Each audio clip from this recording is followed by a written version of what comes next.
Un îlot de stabilité est le théâtre de fortes tensions. Ces derniers mois, les manifestations de soutien à l'opposant Ousmane Sonko suscitent des tensions. L'éventuel troisième mandat du président Macky Sall accentue les crispations politiques, alors que le prochain scrutin présidentiel est prévu en février 2024. Abdourahmane Diouf, président du parti d'opposition Awalé et candidat déclaré à la présidentielle, est notre invité ce soir. Bonsoir et merci d'être avec nous.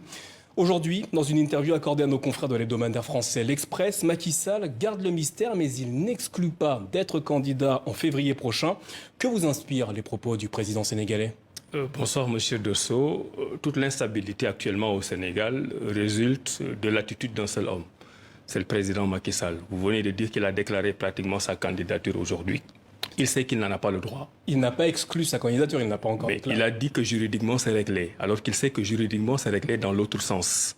Parce qu'il a fait un référendum en 2016, la constitution n'a pas été changée. La limitation des mandats existe au Sénégal depuis 2001. Il fait référence à la jurisprudence du Conseil constitutionnel qui n'a pas concerné le nombre de mandats, mais la durée des mandats. Donc lui-même essaie de faire des amalgames volontaires pour tromper les Sénégalais sur la question juridique.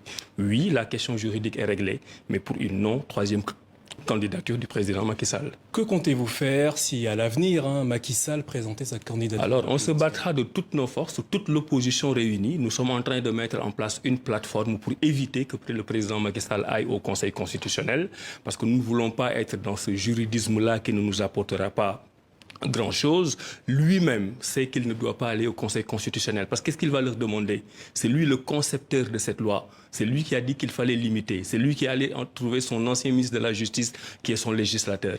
Alors, s'il va demander au Conseil constitutionnel s'il a droit à une troisième candidature, ça signifie qu'il leur demandera d'interpréter ses propres phrases, ses propres virgules et sa propre intention. Il ne doit pas y aller, ni juridiquement, ni moralement, ni socialement, et il n'a pas le droit d'imposer cette tension aux Sénégalais. Macky Sall montre une réelle détermination à casser l'opposition. C'est ce que vous déclariez il y a quelques jours. Tout à fait. Qu'est-ce qui vous amène à tenir de tels propos ? Ce sont les faits, je suis très factuel. Il l'a fait avec le président Khalifa Sall, il l'a fait avec Karim Wade.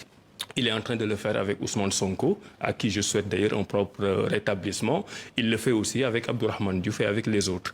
Depuis qu'il est là, ça fait 10 ans, il ne parvient pas à regarder droit les Sénégalais devant les yeux pour travailler sur un programme. Il casse de l'opposant parce qu'il a par devers lui depuis très longtemps cette idée qu'il aurait une troisième candidature. Vous venez d'évoquer le cas d'Ousmane Sonko. En quoi le président sénégalais est-il responsable de la situation judiciaire d'Ousmane Sonko ? Il est responsable de la situation judiciaire parce que la justice au Sénégal globalement est indépendante, c'est mon point de vue, mais la justice politique n'est pas indépendante. Donc à chaque fois qu'il y a un homme politique qui est confronté à des difficultés, il actionne la justice du point de vue politique pour lui faire perdre ses droits. On a eu des précédents et c'est ce qu'il est en train de faire en ce moment. Vous dites que le président a la volonté de casser l'opposition, mais selon les images qui nous sont parvenues depuis la semaine dernière, ce sont plutôt les partisans d'Ousmane Sonko qui cassent lorsqu'il doit se rendre au tribunal. Nous condamnons la violence. Nous ne sommes pas d'accord pour que les jeunes cassent. Mais les gens aussi ont le droit à la résistance. Les Sénégalais sont en train de résister à la pression que le président Macky Sall leur a mise. Et pour cela, nous résisterons jusqu'au bout. Si le Sénégal n'était pas une authentique démocratie, son sort aurait été réglé depuis longtemps. C'est ce qu'a précisé dans cette interview Macky Sall au sujet d'Ousmane Sonko. N'est-ce pas là la preuve que les institutions judiciaires sénégalaises fonctionnent correctement ? Le simple fait de prononcer une telle phrase signifie que le Sénégal n'est pas une démocratie authentique. Cette phrase, elle est particulièrement violente pour l'opposition sénégalaise. Donc nous sommes dans une démocratie qui n'est pas authentique. C'est pour ça qu'il ne fera jamais face à ses vrais opposants pour une élection. Il essaiera de les éliminer au fur et à mesure. Vous appelez l'opposition sénégalaise à s'unir pour faire face au président Macky Sall et son régime. Dans ce cas, pourquoi avez-vous quitté la coalition Art Sénégal ? Parce que Art Sénégal, c'était pour les élections législatives. Chaque élection a une particularité.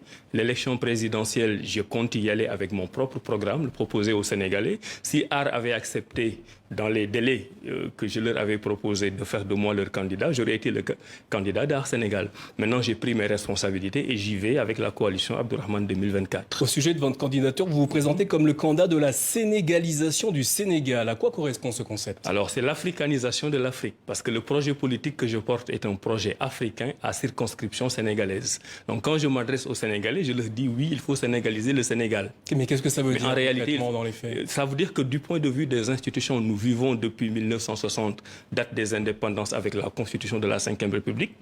qui n'est pas adapté à nos réalités sociales. Donc il faut refonder la République qui ne doit plus être la République du Sénégal, mais la République sénégalaise. Ça veut dire que nous devons... Quelle est la différence entre la République du Sénégal et la République sénégalaise? Parce que nous avons actuellement une République allogène, importée, qui ne colle pas avec nos réalités sociales.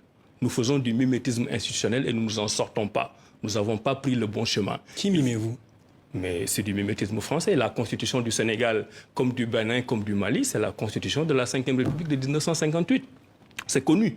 Et c'est parce que nous avons pris la mauvaise direction depuis le début que nous ne parvenons pas à nous en sortir. Alors la République sénégalaise, qui sera différente de la République du Sénégal, sera une réflexion basée sur nos réalités sociales, culturelles, notre commun vouloir de vie commune pour amorcer le développement, non pas sous le prisme des Occidentaux, mais sous le prisme sénégalais. Et maintenant, cette nouvelle République sénégalaise-là, elle va aussi s'adosser sur le patriotisme économique. Le Sénégal, dans notre pays, il n'y a aucun domaine de la vie économique et sociale qui est entre les mains des Sénégalais. Ça ne veut pas dire que nous détestons les autres, ça ne veut pas dire que nous sommes xénophobes, mais comme dans tous les pays du monde qui se respectent, y compris en France, il faudrait au moins que la moitié de l'économie soit détenue par les Sénégalais. Abdourahmane Diouf, merci d'avoir répondu à nos questions ce soir. C'est moi qui vous remercie. Nous sommes le 20 mars, journée internationale de la francophonie.